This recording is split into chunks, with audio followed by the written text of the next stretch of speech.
छत्तीसगढ़ विधानसभा चुनाव के पहले चरण का मतदान जारी। नक्सल प्रभावित 20 सीटों पर वोटिंग सुरक्षा के कड़े इंतजाम। पहले चरण की 20 सीटों में से संवेदनशील 10 सीटों पर 3 बजे तक वोटिंग, बाकी की 10 सीटों पर शाम 5 बजे तक डाले जाएंगे वोट। 20 सीटों पर बीजेपी और कांग्रेस के बीच है रोचक मुकाबला। पूर्व मुख्यमंत्री रमन सिंह प्रदेश कांग्रेस अध्यक्ष समेत कांग्रेस के 3 मंत्रियों की किस्मत मतदान पेटी में होगी कैद।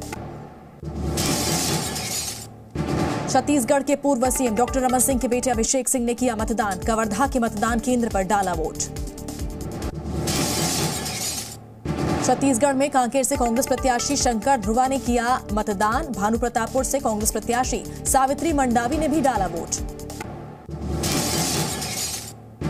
मिजोरम में भी मतदान जारी। सभी 40 सीटों पर वोटिंग। राज्यपाल हरिबाबू कंभमपति ने किया मतदान। ईवीएम खराब होने की वजह से वोट नहीं डाल पाए मिजोरम के सीएम जोरमथंगा। कहा मतदान करने दोबारा आऊंगा। मिजोरम में 174 उम्मीदवारों की किस्मत मतदान पेटी में होगी कैद। 1276 केंद्रों पर शाम 4 बजे तक डाले जाएंगे वोट। छत्तीसगढ़ मिजोरम चुनाव को लेकर पीएम मोदी का ट्वीट। लोगों से भारी संख्या में मतदान करने की अपील। कहा लोकतंत्र के उत्सव का भागीदार बने। और आइए अब आपको दिखाते हैं इजरायल और हमास युद्ध से जुड़ी टॉप 9 बड़ी खबरें। इजरायली सेना ने गाजा शहर का किया घेराव। उत्तरी हिस्से को दक्षिणी हिस्से से अलग किया। उत्तरी हिस्से पर हमले हैं जारी। गाजा पर इजरायली सैनिकों की हवाई और जमीनी कार्रवाई जारी। हमास के 450 ठिकानों को बनाया निशाना। हमास के परिसर को कब्जे में लिया।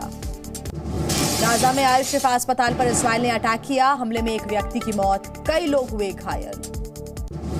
गाजा बॉर्डर के पास इजरायल ने इकट्ठा किए हथियार। बॉर्डर पर गरजे इजरायली टैंक। गाजा पट्टी की ओर दागे गए गोले। पीएम नेतन्याहू ने अमेरिकी राष्ट्रपति जो बाइडेन से बातचीत की। युद्ध विराम पर हुई चर्चा। युद्ध में मरने वालों की संख्या हुई 10,000 के पार। और आइए अब आपको दिखाते हैं राज्यों से जुड़ी टॉप 9 बड़ी खबरें। दिल्ली एनसीआर में बढ़ रहे प्रदूषण पर सुप्रीम कोर्ट में सुनवाई। पिछली सुनवाई में कोर्ट ने राज्य सरकारों से मांगा था जवाब। पटाखों पर बैन को लेकर दायर याचिकाओं पर सुप्रीम कोर्ट में सुनवाई। सितंबर में कोर्ट ने ग्रीन पटाखों को नहीं दी थी अनुमति। दिल्ली सरकार का बड़ा फैसला। दिवाली के बाद ऑड इवन नियम होगा लागू। 13 से 20 नवंबर तक लागू होगा ऑड इवन सिस्टम। प्रदूषण के चलते गुरुग्राम और फरीदाबाद में प्राइमरी स्कूल बंद। इन जिलों में लगातार जहरीली हो रही है हवा। बढ़ते प्रदूषण के बावजूद नहीं रुक रहा पराली जलाने का सिलसिला। पंजाब हरियाणा में भारी मात्रा में जलाई जा रही है पराली। दिल्ली में लागू हुए ग्राफ 4 के बाद गुरुग्राम ट्रैफिक पुलिस ने जारी की एडवाइजरी। एलएमवी वाहनों को ही मिलेगी अनुमति। 3 राज्यों के चुनावी दौरे पर प्रधानमंत्री मोदी। छत्तीसगढ़, एमपी और तेलंगाना जाएंगे पीएम। जनसभा को करेंगे संबोधित। मध्य प्रदेश के दौरे पर कांग्रेस अध्यक्ष मल्लिकार्जुन खड़गे। ग्वालियर और भोपाल में जनसभा को करेंगे संबोधित। त्योहारों पर भारत सरकार का तोहफा। केंद्र सरकार ने लॉन्च किया भारत आटा। 27 रुपए 50 पैसे किलो मिलेगा आटा। आइए आपको दिखाते हैं खेल से जुड़ी टॉप 9 बड़ी खबरें। आज विश्व कप में ऑस्ट्रेलिया और अफगानिस्तान के बीच मुकाबला। वानखेड़े स्टेडियम में दोपहर 2 बजे शुरू होगा मैच। ऑस्ट्रेलिया के ऑलराउंडर ग्लेन मैक्सवेल पूरी तरह फिट। अफगानिस्तान के खिलाफ खेल सकते हैं मैच। गोल्फ कोर्ट से फिसलकर हुए थे घायल।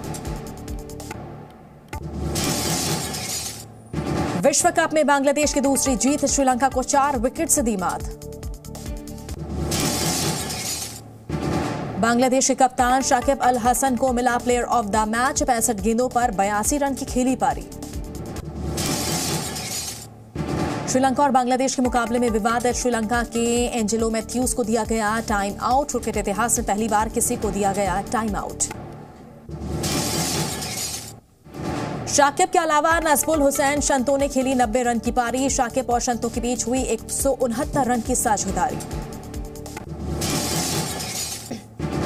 बांग्लादेश की ओर से तंजीम हसन ने लिए सबसे ज्यादा 3 विकेट। शाकिब को मिली 2 सफलता। सेमीफाइनल की रेस से आधिकारिक तौर पर बाहर हुई श्रीलंका। 2025 चैंपियंस ट्रॉफी से बाहर होने का मंडराया खतरा।